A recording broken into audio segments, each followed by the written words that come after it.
சென்னை மக்களுடைய பயணத்துக்கு இப்போவும் எப்பவும் உறுதுணையா இருக்கக்கூடிய ஒரு போக்குவரத்து பஸ் எல்டிசி. இந்த பஸ் நம்பி சென்னையில மட்டுமே ஒரு நாளைக்கு கிட்டத்தட்ட 35 லட்சம் பேர் இருக்காங்க. பெண்கள், சிறு குறு தொழில் செய்யறவங்க, கட்டட வேலை பார்க்கறவங்க, முதியோர்கள், ஸ்டூடெண்ட்ஸ், ஐடி எம்ப்ளாயிஸ்கள், பலதரப்பட்ட மக்களோட பயணத்துக்கு மட்டும் இல்லாம வாழ்வாதாரத்துக்கு நம்ம எல்டிசி.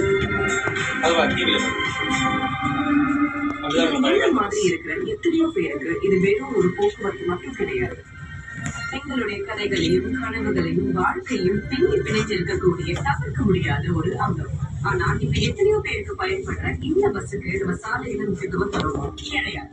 உங்களுக்கு ஒரு இன்ட்ரெஸ்டிங்கான ஃபேக்ட், சென்னையில மட்டுமே 3407 பஸ் இல்ல ஒரு இடத்துக்கு ஒரு பாயிண்ட் 4 வட பாயிண்ட் விஷயம் பல்லாவரம் வருமா சார்?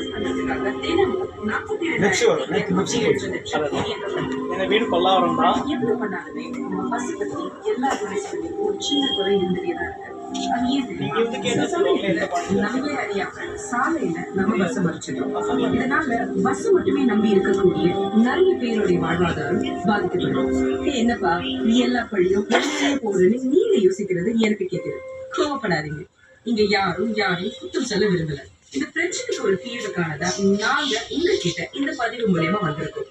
நம்ம அரசாங்கம் என்டிசியோட சேர்ந்து ஒரு கேம்பெயினை உருவாக்கி இருக்காங்க. இந்த கேம்பெயினோட பேரு பஸ் ஃபர்ஸ்ட். இந்த பஸ் ஃபர்ஸ்ட்னா என்ன? இந்த பிரச்சனை தீர்க்க என்னதான் வழி? சாலையில பஸ்ஸுக்கு வழி விடுறதுதான் ஒரே வழி.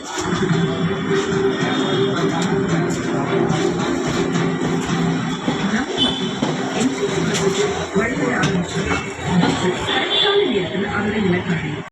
ஃபேமிலியோட எனக்கு போனா இல்லை போகலானா